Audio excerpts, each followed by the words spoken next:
रंजनाचे ते शब्द ऐकून रियाच्या अंगातील सर्व ताकद गळून पडल्यासारखी झाली. समरने पुढे होऊन रंजनाला अडवले. रंजना, 5 वर्षांपूर्वी जेव्हा ही मुले अनाथ झाली होती तेव्हा तू कुठे होतीस? तुला विचारले होते तेव्हा तू सरळ तोंड फिरवून अमेरिकेला निघून गेली होतीस.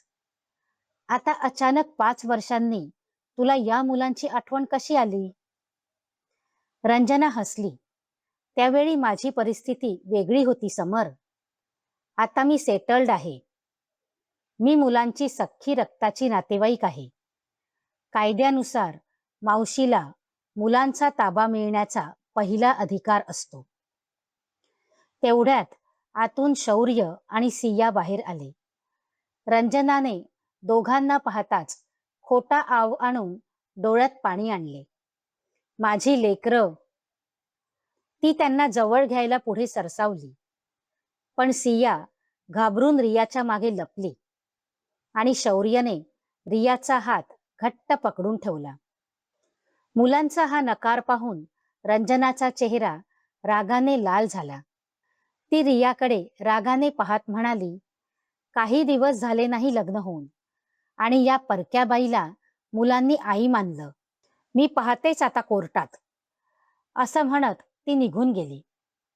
त्या रात्री घरात कोणीही नीट जेवले नाही. वातावरण अत्यंत गंभीर झाले होते.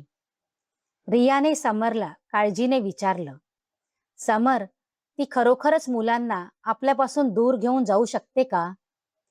समर विचारात पडला होता. कायद्यानुसार रक्ताच्या नात्याला प्राधान्य दिले जाते रिया. पण तिला अचानक मुलांची आठवण का यावी हे मला समजत नाहीये. 2 दिवसातच मोठा धक्का बसला. समरच्या नावे कोर्टाची नोटीस आली. रंजनाने मुलांच्या ताब्यासाठी हायकोर्टात केस दाखल केली होती. तिने शहरातले सर्वात महागडे वकील उभे केले होते. काही दिवसातच कोर्टाची पहिली तारीख आली. कोर्टात रंजनाचा वकील तावातावाने मांडणी करत होता. माय लॉर्ड, माझे क्लायंट रंजना मॅडम या मुलांच्या आईच्या सख्ख्या बहीण आहेत. त्या अब्जाधीश आहेत. मुलांचे भविष्य सुरक्षित करण्यासाठी मुलांना त्यांच्या रक्ताच्या नातेवाईकांकडे सोपवलं पाहिजे. हे समर गृहस्थ मुलांचे कोणीही लागत नाहीत. तेवढ्यात समरचे वकील उभे राहिले. माय लॉर्ड, 5 वर्ष ही मुले कुठे होती? कोण सांभाळत होतं यांना? कोण यांच्या शिक्षणाचा, वैद्यकीय उपचारांचा खर्च करत होतं? तेव्हा या अब्जाधीश मावशी कुठे होत्या? कोर्टात शांतता पसरली. वकिलांच्या या थेट प्रश्नावर रंजनाकडे काहीही उत्तर नव्हते. न्यायाधीशांनी पुढील तारीख दिली. कोर्टातील सुनावणी झाल्यानंतर कोर्टाच्या पायऱ्या उतरताना एक अनोळखी माणूस सावधपणे समर आणि रियाजवळ आला. मला तुमच्याशी जरा महत्वाचे बोलायचं आहे. तो माणूस आजूबाजूला पाहत म्हणाला. कोण आहात तुम्ही? समरने शंकेने विचारलं. मी रंजना मॅडमच्या कंपनीत फायनान्स मॅनेजर म्हणून काम करतो. तो माणूस हळू आवाजात म्हणाला. मॅडमना मुलांबद्दल कसलाही पुळका किंवा प्रेम नाहीये. रिया आणि समर थक्क झाली. म्हणजे? मग त्यांना मुले का हवी आहेत? त्या माणसाने धक्कादायक माहिती दिली. विक्रम सरांनी मृत्यूपूर्वी एक गुप्त ट्रस्ट बनवला होता. त्या ट्रस्टमध्ये जवळपास 50 कोटींची मालमत्ता आहे. जर मुलांचा ताबा रंजना मॅडमला मिळाला तर त्या ट्रस्टचे संरक्षक म्हणून त्या सर्व 50 कोटींचा वापर स्वतःसाठी करू शकतात. त्यांना फक्त ती कोट्यवधींची मालमत्ता हवी आहे. मुले नको आहेत. रियाच्या पायाखालची जमीन सरकली. पैशांसाठी माणसे किती खालच्या थराला जाऊ शकतात हे पाहून तिला उबग आला. त्या रात्री समर जुन्या कागदपत्रांची पुन्हा एकदा पाहणी करू लागला. विक्रमच्या जुन्या ट्रंक शोधत असताना तळाशी त्याला एक सीलबंद लिफाफा सापडला. त्यावर विक्रमच्या हस्ताक्षरात लिहिले होते, फक्त अत्यंत आणीबाणीच्या प्रसंगी उघडावं. समरचे हात थरथरू लागले. त्याने घाईघाईने लिफाफा उघडला. आत विक्रमने स्वतःच्या हस्ताक्षरात लिहिलेले एक सविस्तर पत्र होते. पत्र वाचता वाचता समरच्या चेहऱ्याचा रंग उडाला. त्याच्या डोळ्यात धक्का, वेदना आणि अविश्वास एकाच वेळी दिसत होता. रिया घाबरून त्याच्या जवळ आली. काय झालं समर? काय लिहिलंय त्या पत्रात? समरचा आवाज कापत होता. रिया, हे अशक्य आहे. जर हे पत्र कोर्टात सादर केलं तर रंजनाचा खेळ तर संपेलच, पण सोबत काय समर? सांगा ना. रिया व्याकुळ झाली. समरने ते पत्र रियाच्या हातात दिले. रियाने वाचायला सुरुवात केली. पत्रात विक्रमने लिहिले होते, प्रिय समर, रंजना माझी मेहुणी असली तरी ती अत्यंत लोभी स्त्री आहे.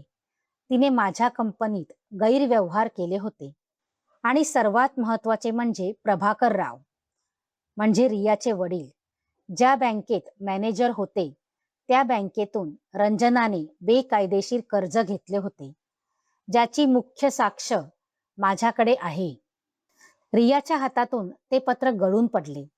तिच्या स्वतःच्या वडिलांचे नाव या संपूर्ण प्रकरणात एका घोटाळ्यात अडकले होते. प्रभाकर रावांना नकळत या चक्रव्यूहात ओढले गेले होते. काही दिवसांनी कोर्टाची दुसरी तारीख आली. यावेळी रंजना खूप आत्मविश्वासात होती. तिचे वकील म्हणाले, माय लॉर्ड, समर गृहस्थ मुलांचे कायदेशीर पालक होऊ शकत नाहीत, कारण त्यांच्याकडे तसा पुरावा नाही. तेवढेच समरचे वकील उभे राहिले. माय लॉर्ड, आमच्याकडे मुलांच्या वडिलांनी मृत्यूपूर्वी लिहिलेले मूळ पत्र आणि एक अत्यंत महत्वाची ऑडिओ रेकॉर्डिंग आहे. संपूर्ण कोर्टात खळबळ उडाली. न्यायाधीशांच्या संमतीने ती रेकॉर्डिंग कोर्टात वाजवण्यात आली. रेकॉर्डिंगमध्ये रंजनाचा स्पष्ट आवाज घुमू लागला. विक्रम, ती ट्रस्टची सर्व संपत्ती माझ्या नावावर कर, नाहीतर तुझ्या कुटुंबाला याचे गंभीर परिणाम भोगावे लागतील.